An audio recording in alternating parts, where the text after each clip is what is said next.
So when did it start? I mean, where did it start? That like that first idea of going into the bar business. I mean, how did you come about that? Well, I started very randomly because it was not planned. I was studying at university. I was studying law school in Rome, and while I was studying, I would pick up some bartending job here and there in Rome, just to pay, my days off and my like I was very lucky because this part-time job became something that I started to love very quickly. And long story short, I decided to quit law and to start working as a bartender in Rome. So I think most of us bartenders that then eventually turn into entrepreneur, we never really choose bartending as our dream profession. I think I spoke with other colleagues and friends that they had my same journey or similar journey to mine, and we all sort of agreed that the decision of becoming or starting working in F&B was totally random. It was more of a necessity. Right. Than a choice. Where did you go from there to learn and continue in your career? I quickly realized that London was in Europe the sort of like the capital for craft cocktail, and so I decided to move to London. And of course, by then I was a kind of a nerd bartender, so I bought lots of books and I started to document myself. I like trying to learn about bartending, forgotten cocktail recipes, but also like the bars that were sort of iconic for the craft. And the Savoy Hotel and the Savoy Cocktail Book was something that I often sort of came across. And I bought a copy of the Savoy Cocktail Book, which was written in 1932. An original one. The original one. I bought an original one, and so. When I decided to move to London, I knew that I wanted to try to join one of those iconic establishments. And I landed a job at the Savoy, of course, not as a bartender. I was a bar back at the American Bar, right, which is one of the oldest cocktail bar, if not the oldest cocktail bar in Europe, because the Savoy opened in 1898. Wow. And that's when the American Bar opened as well. And so I was lucky enough to sort of land on a job at the Savoy, and that was my first job as a professional, sort of like F&B. So did you come to Hong Kong then straight away? I moved to Korea. I was moved by Four Seasons. So Four Seasons hired me, and I moved to South Korea in Seoul. And the opening of the Four Seasons. I arrived a year after they opened, but I was sort of leading their beverage program. Beautiful city, very good experience. Very tough experience, but I think that was culture. It was a big cultural shock.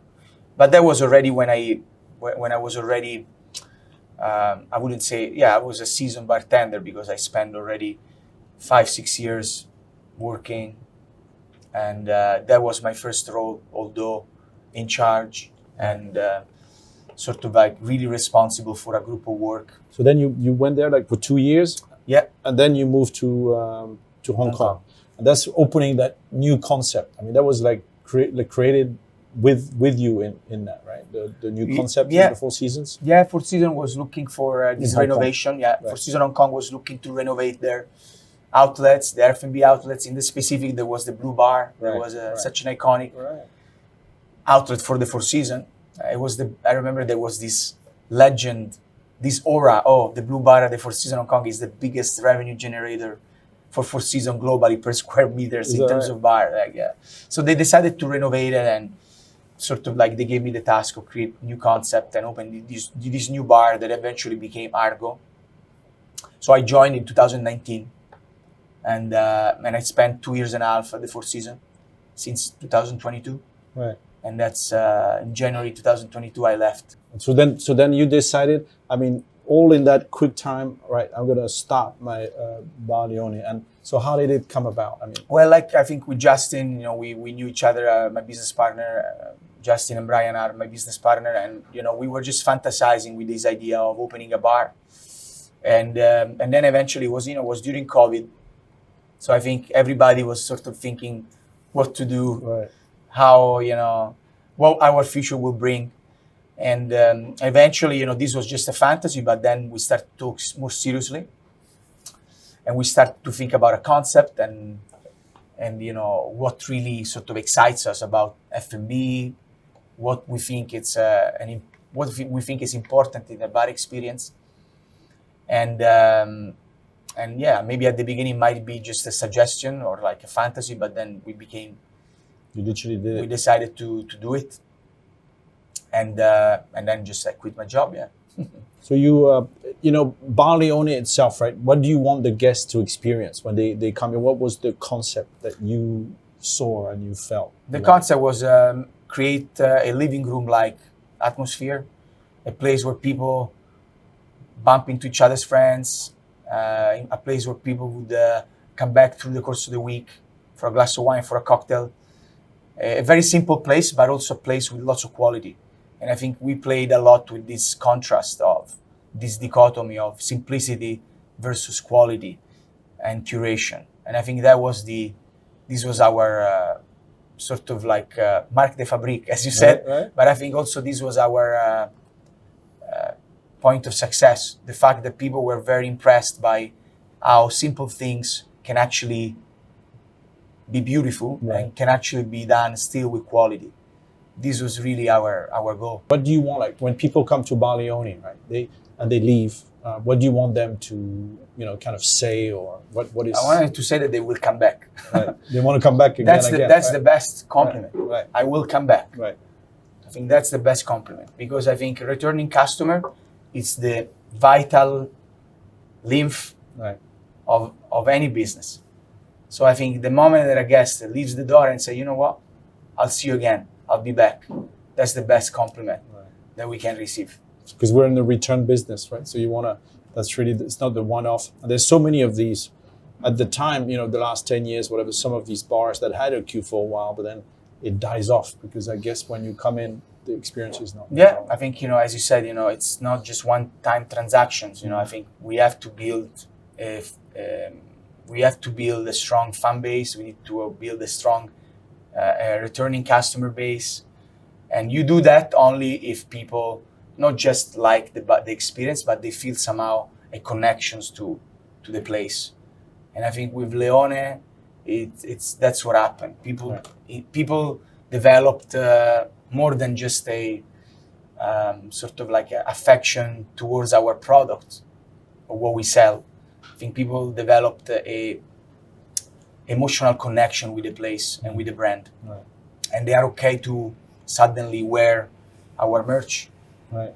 And then suddenly very comfortable in wearing things that we created for fun. They buy our olives to go. They follow us on events. They follow us on social media. So I think we can do that.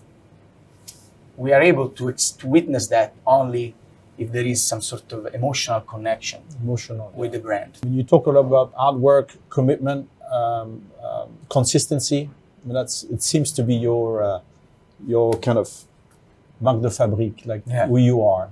Is that? Can you talk a bit more about that? Yeah, I think that I don't believe in luck. Right. I don't believe in luck. Why not? I think luck helps who wants it for real. Right. You provoke it, I guess. Yes, I think you can sort of trigger luck somehow, but I think the most successful people in the world, the wealthiest men in the world, the wealthiest women in the world, they are not wealthy or they're not successful. And then, of course, we need to think about. We can talk for hours about the metric of success, but these are people that are committed to an idea, to a dream, and they invested time and they invested resources and they invested in this idea and in pursuing this goal.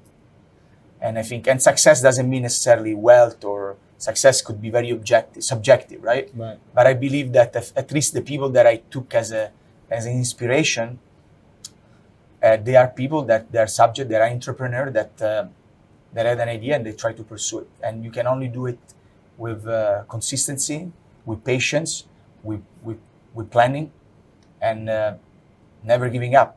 So I think this was really like the mantra that we had here at Bar Leone. We never thought that perhaps we would have got this successful, but since the day one, we said we want to be the best bar as we can be. Right.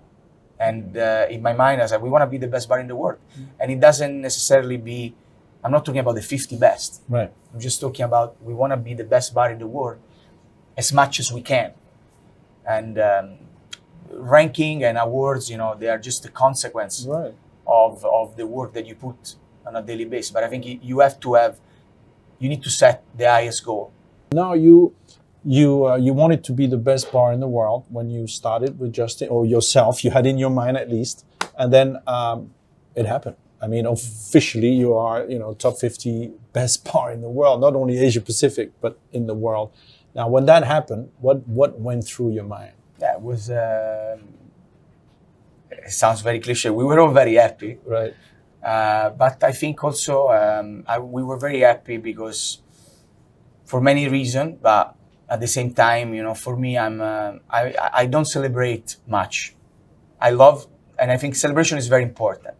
But what I love the most about that is the excitement that gave me, because I was excited about what the future would bring to us. Right. And I was excited about the door that eventually this accomplishment would open, and the project that eventually we will be able to fulfill, or to at least start, or to dream of. So I think this is, the awards is never, this kind of awards or recognition are never like the point of arrival. These awards are the starting point, because it's our responsibility now to, number one, being on top of we need to meet the expectation, and probably there will always be a 50-50 that we love it or not, but we need to be, with integrity and honesty, do our best for the customer.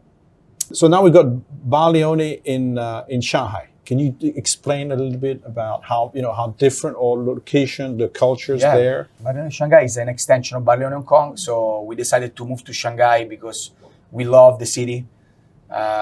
We found it as a natural transition, as a natural development for the brand, evolution of the brand.